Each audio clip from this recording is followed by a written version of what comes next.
Oops. Oh. Oh. Oh. Oh. Hold, hold on. Wait.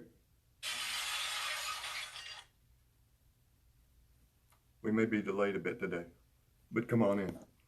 It's Friday. Today I thought I would talk about things I mentioned last time, maybe not supposed to be here, some things that are just lucky to be here. The story I'll tell goes back to about 1980 when I just moved to Atlanta and started working for a big corporation. And this sign was over my office, and I was working for the engineering department of a industrial laundry that had huge washers and dryers. The washing machine was bigger than this room, doing 10,000 pounds an hour of napkins and sheets and pillowcases and things like that. But I worked in with an engineer that had grown up through the old school way. He started on the floor, and he was a man who knew how to fix machinery, which was handy if you were working with machinery. He was a Navy man, had arms like Popeye, and in fact, he had a little Navy tattoo right there on one of his arms. He was a big man. He kind of reminded you of if you remember Mr. Creosote. He was a big man, and he was the first man that I ever remember having a shaved head. This is before Paul Schaefer and Bruce Willis and all those good-looking heads came along. But and he didn't hardly have a neck at all, so he was just sort of a head and shoulders there. But he was a and the reason I wear my hat too, I have a similar style haircut. I wear this to reduce the reflection from the lights. My lighting director and production crew insist that I cut down the reflection with the hat here. But he was a proud bald man as well. But he was he was one of the good old boys in the company, and his last name was McCollum. Wayne McCollum was his name, and I always called him Elia because of David McCollum and The Man from U.N.C.L.E. He never really got that one, and he never really understood they talked about the hippies a lot of times.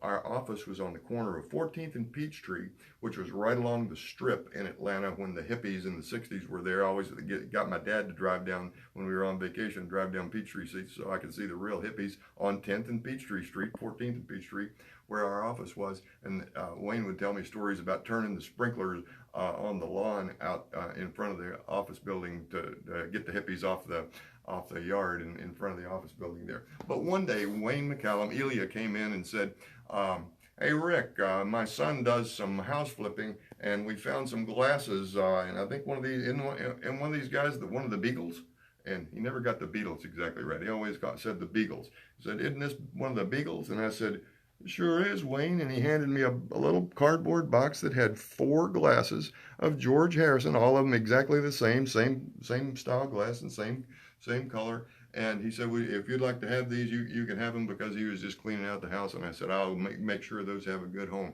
So I took these are referred to as the jelly jar glasses.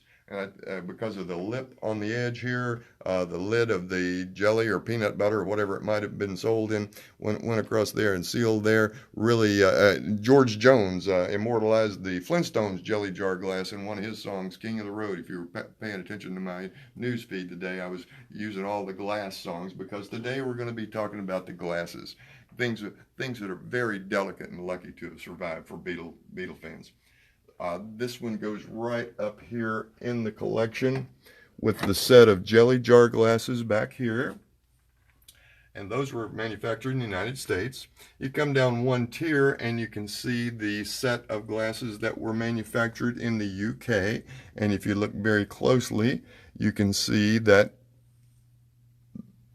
the NEMS company, NEMS, stood for North England Music Stores, which was Brian Epstein's company before he started managing the Beatles, and that was the company that manufactured or authorized the manufacture of lots of Beatle memorabilia.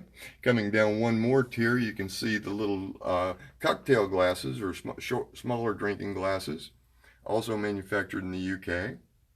Over on this side, those 3 tall glasses right there, usually referred to as beer glasses, and those come from Germany. coming out to there's a little ceramic stein there from the 60s. These two glasses were manufactured in Canada. The Billy B beetle glass in the back, and just the yeah glasses in the foreground there. Come down one more glass, and you see this one was manufactured as a giveaway for the Dairy Queen company. There are actually two styles of this glass manufactured. This one is a unique one because it's got you can hear a little difference in the glass there. This one's got a little rubberized insulation on the outside of it to keep keep your drink a little more temperature friendly for you, whether you want it hot or cold. Come down one shelf in the delicate cabinet here, and you can find the plates or dinnerware. We've got some bowls for the salads. We've got some small plates for the hors d'oeuvres or candy dishes. Those are usually referred to as candy dishes. A mug to go on your saucer.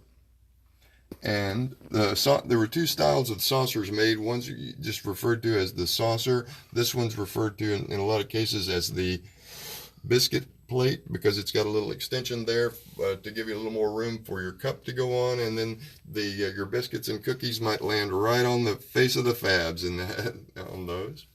Come down one more shelf in the delicate cabinet, and we see some very over here. We've got some plastic tumblers, came in a variety of colors. We've got a couple of a white one and an orange one there with an insert in the back there where you can see exactly how they molded included the insert in the little plastic insulated tumbler. A similar insulated mug. All four faces here. A couple of things. Oh, another insulated mug from Australia this time. A couple of compacts for the ladies' makeup. Still got some 1960s powder there. Maybe help the shine off the top of my head a little bit. And